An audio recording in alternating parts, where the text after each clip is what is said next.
ایک آدمی محمود غزنوی کے پاس نا اپنا کیس لے کے آیا، مدعی بن کے آیا. اس نے کہا بادشاہ میرا کیس بڑا نرالا ہے. بادشاہ سلامت نے کہا وہ کس طرح؟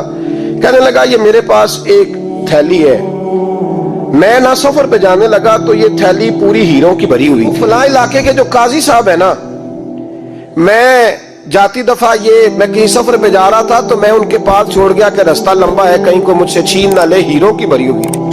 کچھ دنوں کے بعد میں واپس آیا ہوں، قاضی صاحب نے مجھے تھیلی واپس کی ہے تو اس میں ہیروں کی بجائے کھوٹے سکے نکلے. اب میں نے قاضی صاحب سے کہا ہے تو قاضی صاحب تو میرے گریبان تک آتے ہیں، وہ کہتے ہیں بتا کہیں سے پھٹی ہے، کھلی ہے؟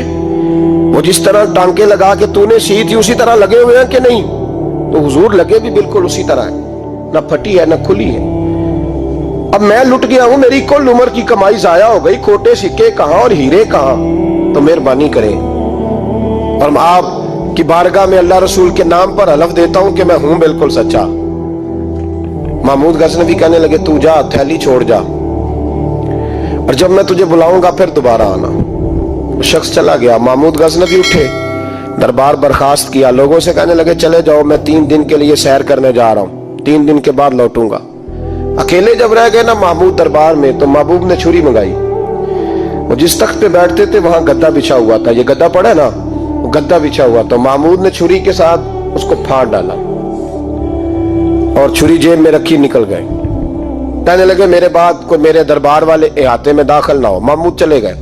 اب وہ صفائی کرنے والا جب آیا نا، اس نے آ کے دیکھا تو گدا تو پھٹا ہوا ہے. اس نے شور ڈال دیا، پہرے دار بھی آ گئے، فلاں صاحب بھی آ گئے، فلاں صاحب. اس نے کہا وہ خدا کے بندو، اس کا گدا پھٹ گیا ہے، وہ تو مال ڈالے گا.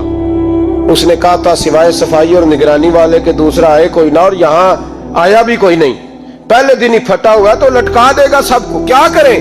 شور ہو گیا، سارے دربار کے ملازمین اکٹھے ہو گئے. ایک بندہ بولا، کہنے لگا فکر نہ کرو، میں کیسے بندے کو جانتا ہوں، اس طرح سیے گا کہ جس نے پھاڑا ہوگا اسے بھی پتہ نہیں چلے گا کہاں سے پھٹا تھا. ایسا بہترین رفو کرے گا کہ پتہ بھی. اس نے کہا یار ہم سارے ایک مہینے کی تنخواہ دیتے ہیں، تو بندہ بلا.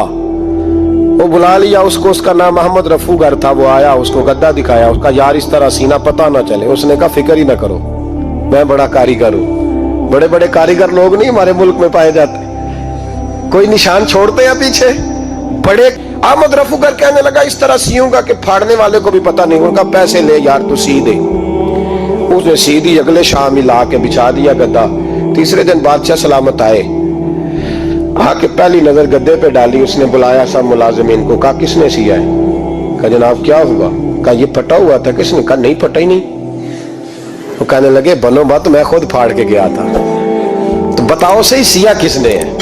کہا جناب آپ پھاڑ کے گئے تھے تو بتایا کیوں نہیں؟ فرمانے لگے اسی لیے تو بتایا نہیں تھا کہ تم خود تحقیق کر لو. بلاؤ بتاؤ سیا کس نے. تو بلا لیا. احمد رفو گر آ گیا.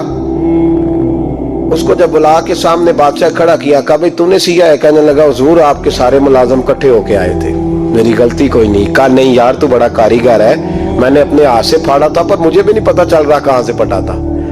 اچھا یہ بتا یہ تھیلی جو ہے یہ بھی تو نے سی تھی؟ اس نے کہا جی آپ کے خادم کا ہی کارنامہ ہے، وہ فلانے علاقے کے قاضی صاحب آئے تھے، اس میں سے ہیرے نکال کے تو کھوٹے سکے بھرے تھے، تو مجھے بھی تھوڑا سا حصہ ملا تھا. محمود نے سارے گواہ بھی اکٹھے کر لیے، ثبوت بھی اکٹھے کر لیے. پھر قاضی کو بلایا، پہلے سارے ثبوت اور گواہ کیس حل کر لیا. پھر ہمارے ہاں یہ حال ہوتا ہے کہ مدعی 2-3 ہفتے کے بعد خود ہی ہاتھ باندھ جاتا ہے، کہنا تسی میری جان چھڈو، مجرم پھڑو پاوے نہ پڑھو. وہ کہتا ہے مجھے معافی دو، میں رہا. ظلم ہے نا، ظلم زیادتی ہے کہ جو بیچارہ اتنے سوال مجرم سے نہیں ہوتے جتنے مدعی سے ہوتے. اب یقین کریں اتنے سوالات ہوتے. سارے ثبوت اکٹھے کر کے قاضی صاحب کو بلایا، تنہائی میں لے جا کے. محمود غزنوی نے کہا قاضی صاحب آپ سے غلطی ہو گئی، غریب آدمی تھا، وہ لوٹ گیا ہے، اس نے تو بڑی مشکل سے کچھ ہیرے جمع کیے تھے اور اس کی کل کائنات تھی، تو آپ اس کا مال اسے دے دیں، بات ختم. قاضی صاحب کہنے لگے آپ مجھ پہ الزام لگا رہے ہیں، سوال ہی نہیں پیدا ہوتا. آپ میری داڑھی دیکھیں، آپ میرا اعزاز دیکھیں، دنیا جانتی ہے. میں اس کہا قاضی صاحب انسان بھول ہی جاتا ہے، بندہ بھول جاتا ہے، غلطی ہوگی. مال نے کہا نہیں سبق. کہا میں تنہائی میں پوچھ رہا ہوں، میں اس وقت پوچھ رہا ہوں جب دوسرا موجود کوئی نہیں. آج توبہ کر لے، میں کچھ نہیں کہوں گا،